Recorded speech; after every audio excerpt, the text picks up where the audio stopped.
find that and every conversation explores the art of thinking beyond the obvious. And today I have my special guest.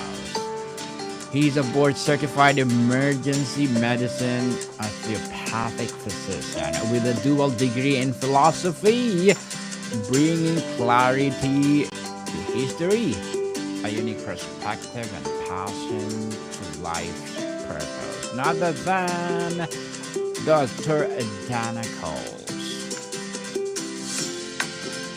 Thanks for having me. Welcome, Dr. Dana on Abstract Essay, and thank you so much for being part to all my podcasts. Can you please introduce more about yourself that I missed? Sure. I'm Dr. Dana Cowles. I am from the Florida Orlando region, and I actually have been working up in emergency medicine for the last 20 years in both the Florida and New York markets. Yes, and thank you so much for sharing your knowledge and wisdom to the world, Dr. Dana. Thank you. And today let's talk about philosophy and life perspectives. So tell us, Sure. Dr. Dana, if you had to distill your personal philosophy, the core principles you try to live by, three or four commandments, what would they be? Which one are the hardest to keep? Well, the one basic one is to make sure that things are simple. And I like to understand ideas of where they come from and why we've developed certain thought processes. And once you understand a lot of those, it's easier to understand some of the more complicated concepts. And so there's different perspectives that I like to keep on things. And the core that I use for medicine is an osteopathic philosophy. It was shunned initially, but the idea is that we have three separate, intricate parts of our own being, and it's the mind, the body, and the spirit. And emotions are the interconnection between those three factors. And so you need to make sure that there's good alignment between the mind, body, and the spirit. And if one is off, then the rest are going to be off as well. Hmm. Interesting, Dr. Dana. So, the formative fractures. What was the nearly experience of a deep disappointment, injustice, or loss that fundamentally cracked open your previous worldview and forced you to develop a new or more complex philosophy? Well, there's a few of them. The ones that were the most problematic were the loss of friends. And so I had started out early on as an EMT. And when I went to college at St. John's, they offered free EMT classes from Long Island as long as you were willing to volunteer. And if you were too broke to pay attention and they offered it for free, give me three, right? That's the Mm-hmm. old saying. So I went to this class and I was learning how to become an EMT, became friends with two sisters, and I started working with them once I joined the volunteer ambulance corps because we joined the same group. And I was working with Barbara for a few months, and she actually went home from a shift and she was murdered later that night in her home. And the second was a good friend of mine during medical school, and he was learning how to do some basic osteopathic manipulation techniques, and he had noticed that he had a lump in his armpit, and Mm-hmm. from that point he found out that it was advanced metastatic melanoma, and he had what I would call a fighting warrior spirit. On days when he would go to chemotherapy, he would come out and say, Coles, we're going to play racquetball. And I was always telling him I was tired and Mm-hmm. stressed. I am not in a good mood to play racquetball. I never understood how he was able to do it from the time that he was sick and he was uh, having a lot of fatigue and things, but he still pushed his way through that. And from the two of those, I understood a couple of principles. Is one, the biggest thing that we have to ward against in our life is helplessness. This idea that we don't know where to go next or what step to take, and we have no general plan. And our entire lives are actually building a skill set to fight against helplessness. Hmm. Well, interesting, Dr. Dana. We often hold belief not because they are probably true, but because they are useful for living. What is the belief or perspective you consciously choose to hold because it makes you better, kinder, or more effective person, regardless of its all absolute truth? Well, two of them is that there's a misunderstanding of some perspective that we have in society as a whole. And if I ask people a question such as, what is the opposite of love? And they often tell me hate. And that's a simplified way of looking at things, but love and hate are not opposites of each other. Think about how much you need to think about something or even be obsessed with it to hate something or someone. And the opposite of love is actually indifference. When you have checked out and you really can't afford any attention, or you're not offering any kind of empathy towards a situation, that's the opposite of love. And that changes our society quite a bit, because we get into these relationships and say, I love someone, I love someone, I love someone. And then there's an argument or a conflict, and you say, man, I hate that person. And we don't look at that as a temporary issue and end the relationship as a result. But the actual opposite of love being indifference, that means that if you're feeling that passionately about someone, that conflict means something. That means you actually do care about them, and it's important to foster it. The Hmm. second perspective that I look at things is, the opposite of depression itself is not happiness. Happiness is a marketing tool that's used to part you with your money. The opposite of depression is actually purpose.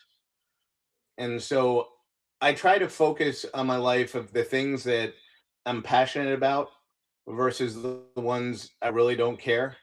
Especially if I don't care about the outcome of a story, I know I can let it go right away. And then the second thing is to develop purpose. And when people have trauma or disease or things like that, it tends to be all consuming, and so it takes that purpose away from them. And so the one thing I try to make sure that people understand is they need to develop and maintain that purpose until their last breath. Dr. Dana, beyond grand ideas, how does your philosophy manifest in a simple daily ritual or habitual choice? Well, one way that really impacts it is, if you're developing purpose, the important thing is to build, grow, and develop. And that's a perspective that you can take into any decision making process. So if you're trying to weigh out whether a decision is good or not, you can ask yourself, is this something that grows and builds, or is it something that destroys or knocks down? Especially in the internet time frame, it's very easy to sit back and criticize things to try to knock it down. But you need to build, grow, and develop, not only for yourself, but for other people around you. And you can use that for every simple decision that you're making throughout the day.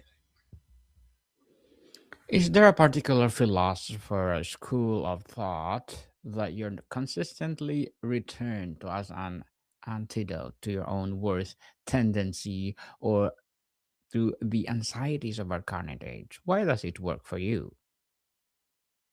Well, I mean, there's so many of them that are out there. I've always appreciated Aristotle and Descartes, and especially some of the people like Bacon and those that developed the scientific method. I've We get into a point, especially in medicine and science, where we get anchored and we feel like we know the truth and the aspects of it.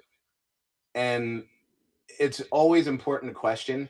It's always important to understand that we don't have all the right answers. And so, in development of the scientific method, they showed pretty clearly how you need to look at the opposite point of view to the one that you have, and to test it significantly to see if your ideas hold up. Everybody has the idea that their own idea is the right one. And the question is not so much that, but is the opposite idea equally or more valid? Valid. So, what is the popular or influential philosophical idea that you fundamentally disagree with or find dangerous? What does your disagreement reveal about what you do value? Well, I think the person that I probably disagreed with the most in my lifetime is Nietzsche. And he had a very borderline personality type disorder. And so he looked at things in a very black and white method. So his stoicism and the nihilism that he showed was that everything was kind of a black and white, which allowed him to question it a lot more. But he got rid of a lot of truth with it. So when he talked about the dichotomies and things being opposite of each other, this is a very black and white, without any gray way of looking at the world. And that's where some of the ideas like love and hate, being polar opposites of each other, come from. And I think a lot of rudimentarily that's dangerous to our society, to not see those grays in between, or to look at it as a linear aspect of answers, right?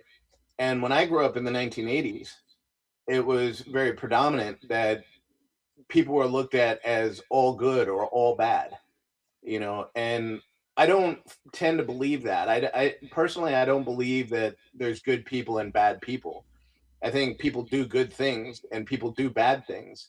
True. I don't believe that there's necessarily smart people or not smart people.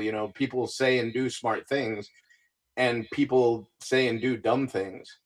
And there was a story about, I'm trying to remember who was involved, because I believe it was Einstein and um,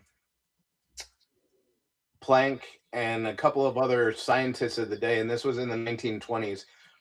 But the point is that they were in an elevator together, Okay. and these were some of the biggest minds in our society coming up with the biggest ideas, and they couldn't get the elevator to work. And I find that a lot in my life too, where people are elevated to this level where they say, oh, they're very intelligent, but they end up doing some of the most ridiculous things, because thought kind of, we drone through a lot of things in life, and so a lot of very dumb things can happen as a result. Definitely. So, Dr. Dana, What what's a popular or influential philosophical idea that you fundamentally disagree with or find dangerous? What does your disagreement reveal about what you do value? Well, again, I think the most dangerous ideas is the ones that there's just polar opposites. And I spend my life trying to fight against that kind of idea, because there's an older philosophical principle that says that, what is the opposite of a lie is a truth, Mm-hmm. right? And what is the opposite of the truth can be another truth. And these perspectives that we have are important to understand, and to make sure that they're not necessarily in conflict with each other, because while they might seem like opposites, they're not as much in conflict as we think. An example of that is the basic one person seeing a six, the other person seeing a nine, because they're looking at it from different angles, but they'll argue with each other about it. And I see a lot of, in our society, politics, religion, we polarize things to say these things are all good or these things are all bad, and then we tend to denigrate the things that we disagree with and knock them down. And that completely lacks an empathy to understand where the other side or other point of view might be coming from. And that's why I think it's absolutely dangerous. Dr. Dana, which thinker from 500 plus years ago feel most urgently relevant to you today? What's one piece of their wisdom do we most need to remember right now? Well, that's a good question. I would think Oppenheim would be one of them. I might Okay. be screwing up his name. Um, but the idea was is that everybody wants the good, and so when you talk about and ask that fundamental question, do the means justify the ends? What does that mean? Well, the ends is your goal. It's what you want and what you are looking for out of life, and the means is how you go about getting it, right? So there is a perspective where everybody wants the good, is an idea that everybody's goal is noble, everybody's goal is justifiable, and people can say, well, I want this because of these reasons. There's always a good reason in there. There's been horrific things that have happened in history, like even cannibalism or those kind of things, where people have described, consuming another person's tissue because they wanted part of their characteristics or traits within themselves as well. And the idea is that it's not your goals that are important, it's the means, how you go about getting them. So obviously that cannibalism aspect is completely skewed. You should not be doing that. And the better means is to learn from another person, to get their characteristics or traits by emulating them, not by making them a physical part of yourself. So it's always been interesting to me where some of these ideas come from, and how people can get so deranged in their thinking, but what they actually want out of it is fairly noble if you look at it just at its base core. So another way to put that is, religiously, the path to hell is paved with good intentions, right? Because people want the good, they want a noble goal, but how they go about getting it can be very, very evil. Dr. Dana, concept like mindfulness or the hero's journey become a cultural cliches. How do you rescue a powerful philosophical idea from becoming a diluted buzzword and return to its transformative core? Well, I think you need to keep it at its basic principles, and to understand where the idea comes from initially, because while everybody has a good intention from it, it's usually the perversion of it over time, that creates a problem. So somebody like Sigmund Freud wanted to help people with nervous disorders, and he used medication at the time to do it, and the medication was cocaine. And so he wanted people to be more euphoric and more happy, because he felt that that was going to end a lot of this nervousness or the nervous disorders. But it can get skewed over time when people are utilizing it for more perverted purposes, like just getting high, or trying to escape from different problems in society or in their own life. And that can then lead to a problem down the road where you might have to get rid of the entire idea or philosophy because it's run amok.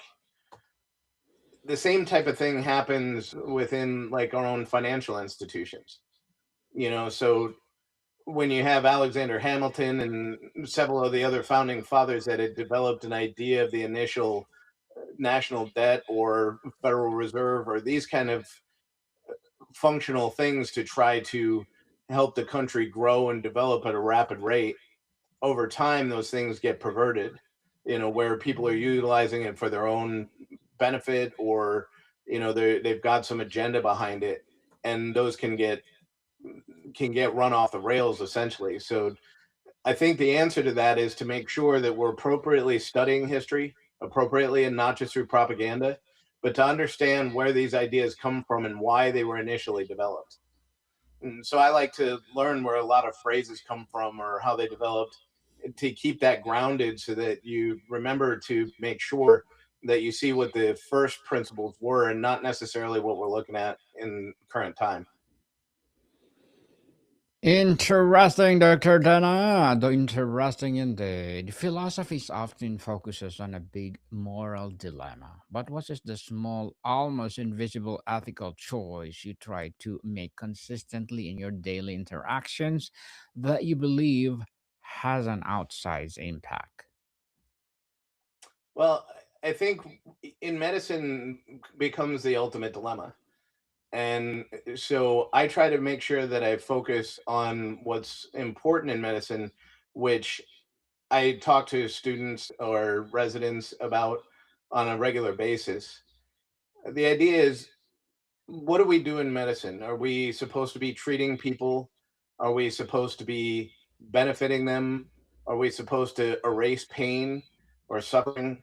Are we supposed to make them live as long as humanly possible?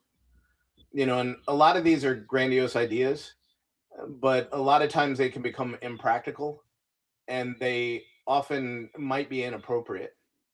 One of the attendings I had when I was in residency gave me a very profound statement that always stuck with me, and that was, "It's your job to save lives, but you have no right whatsoever to prolong someone's death."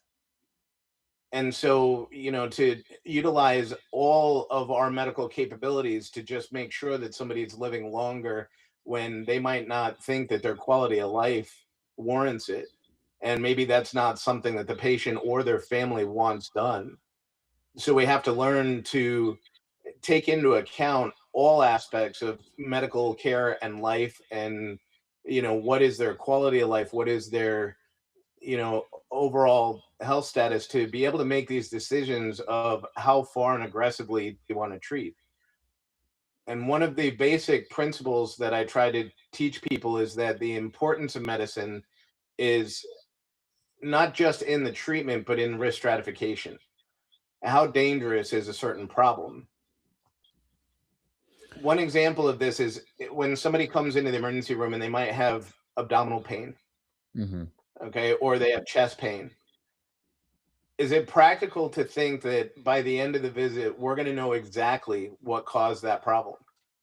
Are we going to know to a T that we can pinpoint this is what caused the issue? And the answer to that is no. It's not only impractical, but it's most of the time we don't.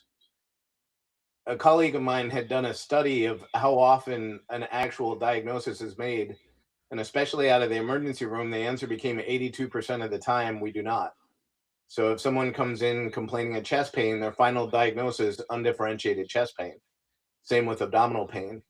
And this can be upsetting for people because they think that the purpose is for us to diagnose, to treat, to get rid of the pain completely, right? And then to be able to solve the problem. And what we do in medicine is actually more risk stratification. How dangerous is it? And try to remove that risk. And so even if we come up to end of life decisions, it then converts to how much intervention I can treat this person with, or how long I can get them to live, and changes to how comfortable can I make them, or how much can I avoid them from going through more than they need to.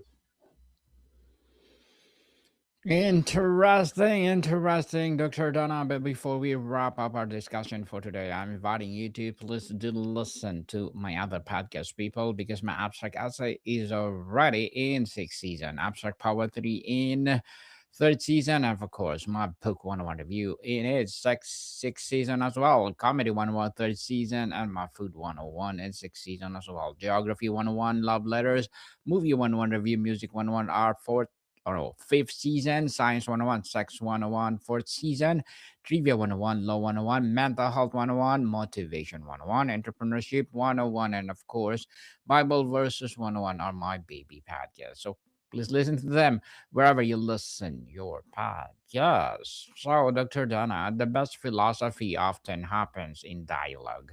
What are the conditions that allow a casual conversation to deepen into a truly philosophical exchange? How can we invite that more often? Well, I think the important point is to know where these concepts come from. And so any conversation can become meaningful if it's more than just a trivial finding out of the other person. Chris Voss had a phenomenal way that he looked at it. And Chris Voss is one of the lead crisis negotiators for the FBI. And he says, I don't just ask somebody about what they do for a living, I don't ask somebody about how their weekend was.